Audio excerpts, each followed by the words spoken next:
So last year was the first year that we implemented the Great Game of Business and Open Book Management, and it was also the first year we collectively created our annual plan, aka budget. Before that, we had done an annual plan for the year, but it was really more top down. We didn't get the buy-in or engagement or people's input that we needed to, and it never really succeeded, it never really stuck. So a few things about the annual plan, because we're going through the process now at our agency, and I just wanted to share a few things with you because I feel like if we spent more time with the annual plan last year, we would have had much more accurate targets, and we would have done a better job setting those targets for each line item on our P&L or on our scoreboard. The first thing that you hear from each line item owner, or at least they think, is how am I supposed to know what the next 12 months is going to look like for this number? How am I supposed to predict what every single month for the next year is going to look like if, at best, it's just a guess? And that's totally normal.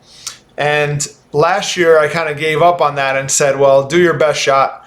Come up with what you think, even if it's just, a little bit more than what you were doing now, or on the same pace as we're doing now.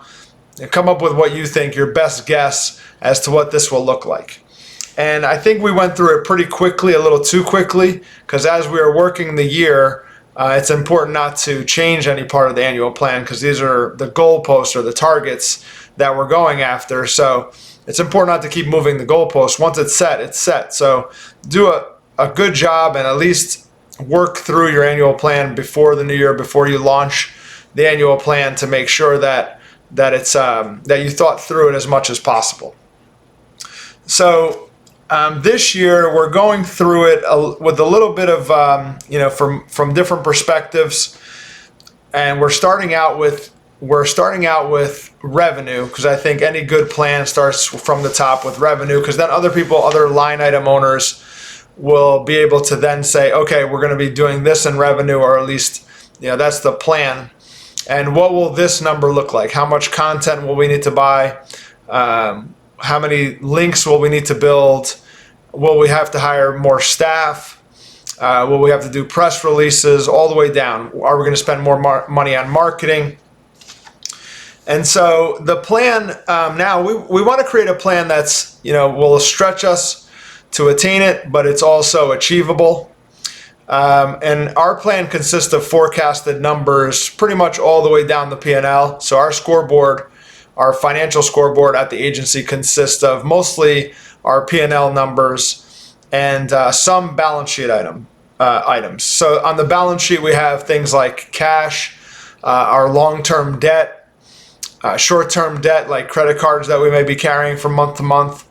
And on the P&L, it's important to also note on the scoreboard that we group all line items into just a few revenue lines, 5 or 6 expense lines, and 5 or 6 cost of sales lines. And everything is represented on that scoreboard, but not everything is disclosed. I remember when we first opened the books and taught the numbers, I had one person ask to see individual salary information, and the answer simply was no. I felt like, and I think other people in the Great Game share this opinion, but I felt like it wasn't necessary to show individual salary information, and in fact, that would be a negative that would cause people to focus on things that would it would just cause more trouble than it was good. The point of all of this, teaching the books, open the books, teaching the numbers, is to have everybody learn the business and moving forward to hit a common critical number or common goal. And knowing each person's salary information is just not helpful. In fact, it's probably the opposite. So again, it all starts with revenue. Then other people can go down from there. And what we did today was we had the line item owner for revenue come up with the first draft of revenue, and he said to me that he expects to bring in 3 new clients every quarter and lose a client a quarter. So that was his assumption, or that was his thinking going into the first draft of the revenue forecast from each month from January through December for 2023.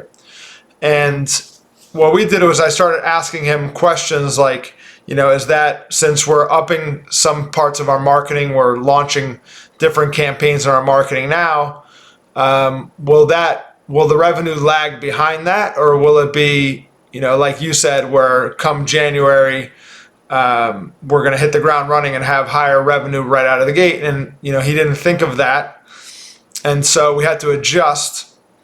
And the other thing that we thought of was to look at each part first as a quarter and then broken down into the each monthly component. So we didn't just divide each quarter by 3 and then that was each month's number, but it was helpful to look at it by quarter, because if you have, if you have a bad month in that quarter, or if you don't hit the target in that quarter, you can still make it up. And the bonus pool is also broken down by quarter anyway. So if we hit the target profit number for the quarter, people will still make their bonus. And so yeah, it's important to break it down by quarter. I think that's what we did, and it helped us. And then after we go back and forth about how many clients are going to come in, when are they going to come in, we also talked to the marketing team to see if these numbers were kind of grounded in reality and something we could expect to actually do. And then, I think it's also important to go into contingency planning, what if planning, and to ask questions of each line item owner, like what happens if we lose a big client? Or do we really have to pay for that? Is there a better option or a different strategy we can be using? What if we have a big influx of new clients in a month?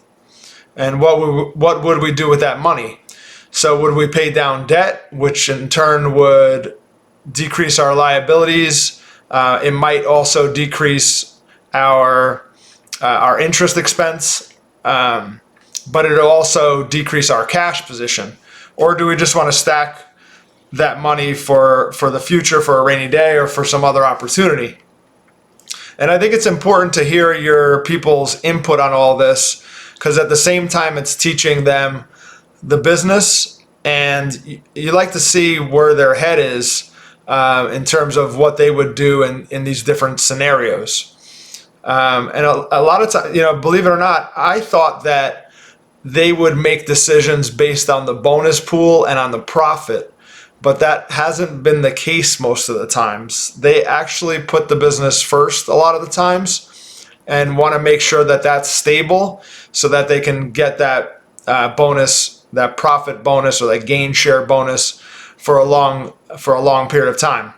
So that was surprising, but just goes to show you that, and just another reason why it's important to ask these types of questions while you're doing the annual plan. It allows for you to do some coaching and to teach your people even further how the business works, how we make money at the agency, and to get them thinking like owners. So again, people support what they help create. That was just our experience today and recently of going through the annual plan with each line item owner. And hopefully we'll have that all squared away before the new year so we can roll it out for January 1st. All right, if you have any questions, don't hesitate to reach out. And thanks for watching.